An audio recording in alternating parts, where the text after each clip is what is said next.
talk about that more. So here's the numbers. Here's the reason why I, as a doctor, have been very concerned about this. These numbers are small, but this is 2010 to 2015. And this is data taken from the world's largest gender clinic, the Tavistock Clinic, the Gender Identity Disorder Service within the Tavistock Clinic, which is the mental health hospital for the country of England. So they have a centralized service that has existed now for years. And this is what they've been seeing. So the green is females under the age of 12. The yellow is boys aged 12 to 17.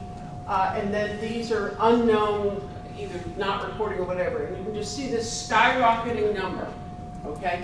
They went from about 50 kids in 2010 to thousands of kids in a matter of years, okay? Now, I'm a doctor. If all of a sudden the teenage boys started developing breast cancer, we would be asking why. Why are boys developing breast cancer, right?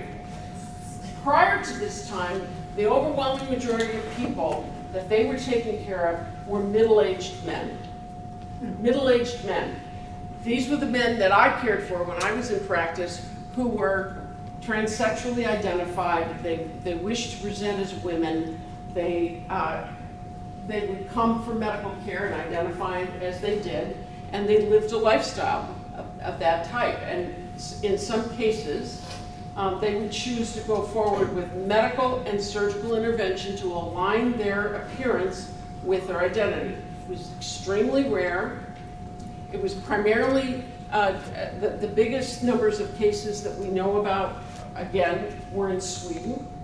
And Sweden has excellent data systems because they have a centralized healthcare system and they have excellent data systems. They've tracked these individuals over decades, and the best long-term data we have comes from Sweden, where we know that long-term, these people live 10 years on average shorter lifespan. They develop cancer. They develop cardiovascular disease, clotting disorders. And the most important thing for this discussion is the suicide rate does not improve, and mental health disorders are not significantly better after transition than it was before transition. And that's well documented and well accepted throughout the medical community in Europe. We can talk about what's going on in the United States in a minute. It is currently the outlier internationally. So, you know, from my point of view and from everyone's point of view who is a scientist, why is this happening? We need to be asking that question. Now, this is the basic list of the types of gender dysphoria. It's really important to understand there are multiple types and they're not all the same. There's childhood onset, which was what we saw most commonly until about 15 years ago.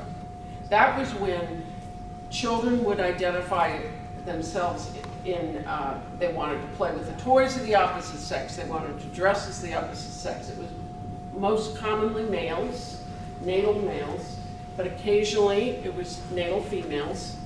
And it presented early in life, in toddlerhood, before school, early in school. These are the people that have been studied the most long-term in Europe.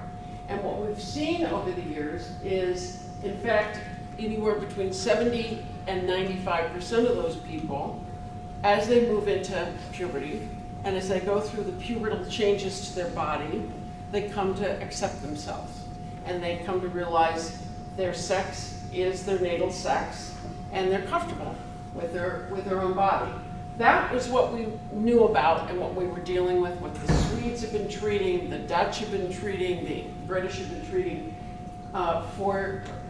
since the 1970s. I mean, the other thing to understand about this is we didn't treat these people at all until 1930. It was in Germany and shortly around at the time of between World War I and World War II, that surgeons started experimenting with doing cosmetic surgery to make males look like females in terms of their secondary sex characteristics and vice versa. You may remember the movie of The Danish Girl. It was a movie about 10 years ago. It was about the first surgical case of a man who was transsexual, who was female identified and absolutely miserable. And he went to a clinic in Germany where he was basically the second person the surgeon had ever worked on. He had his genitals removed, and he died of surgical complications and infections within a year. But he pursued it. And that was really the first stage. So we're talking about 100 years of history with this medical approach to these concerns. Then there's late onset. We won't talk about that too much, but there are people who come in. You may have heard of people, I heard of someone's spouse who decided in midlife that they really were the opposite sex and they wanted to pursue a transition. That does occur. It's very rare, and it's typically heterosexual men. And they come to realize that they have a more transvestite or transsexual personality. Then there's the category of intersex conditions that are extraordinarily rare. And what has happened in the literature is we've lumped them together. There are about 30 different diagnoses. We put them all together, and then it comes up to still a very, very small number of people, less than half of 1%, probably less than 0.02%. And within that, there are individual diagnoses that are even rarer. The point of that being two things. One, because I've spoken to some of these people. Number one, they don't want to be lumped in with people who are experimenting with their gender identity. These are people who want some privacy.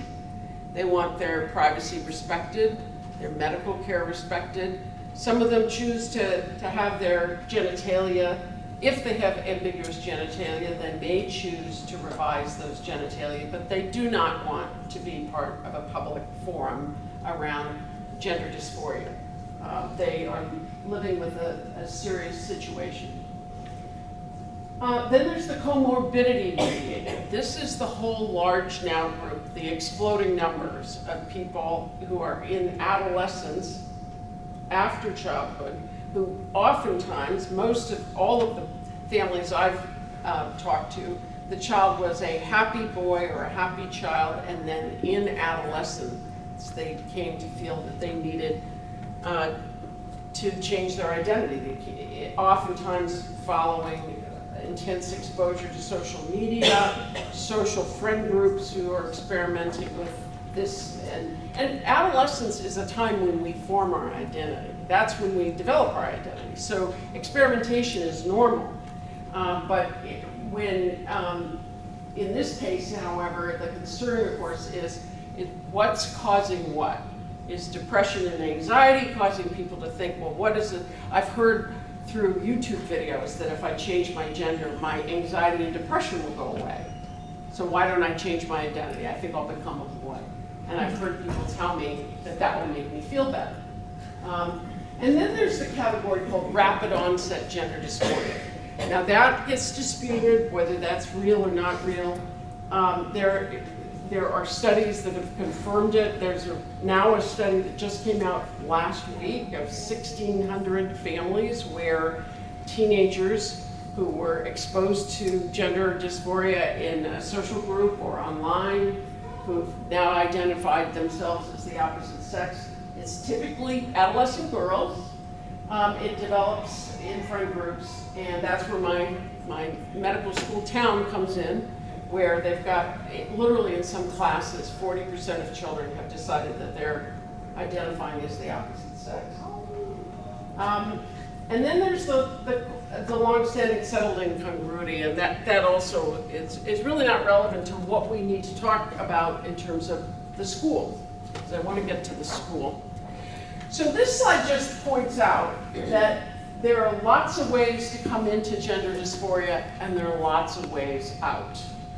There is no one story, really, even though we were dealing with a significant increase in the number of young people who identify as non-binary or gender dysphoric in adolescence. There are all kinds of ways it occurs. It can occur following sexual trauma or sexual abuse, that we know. It comes with questioning sexual orientation. I can't tell you how many families I've talked to where a young person, say a young man, is more feminine in his presentation, more feminine in his interests and dress and whatnot, who comes to believe I should become a woman rather than come forward in the world as a same-sex attracted man. And that as they move forward in exploring where does these feelings come from, they come to settle in significant numbers as same-sex attracted men. And then the pathway out is equally diverse. Some people settle into a new sexual orientation. Many remain fluid for years, experimenting with different kinds of identities and different sorts of presentations. Some people socially transition. They'll adopt a new name and pronouns and move forward in that way. And then, of course, some people choose to go on hormones and surgery. And that's where the primary care doctor in me is cautious, because I know so many people who have transitioned who can't pee. I'll be quite blunt about it. I mean, they can't manage their bodily functions comfortably. They have deep regret over that. So I'd like to see people find an alternative to that approach to solving the problem. I'm going to hit that button just so many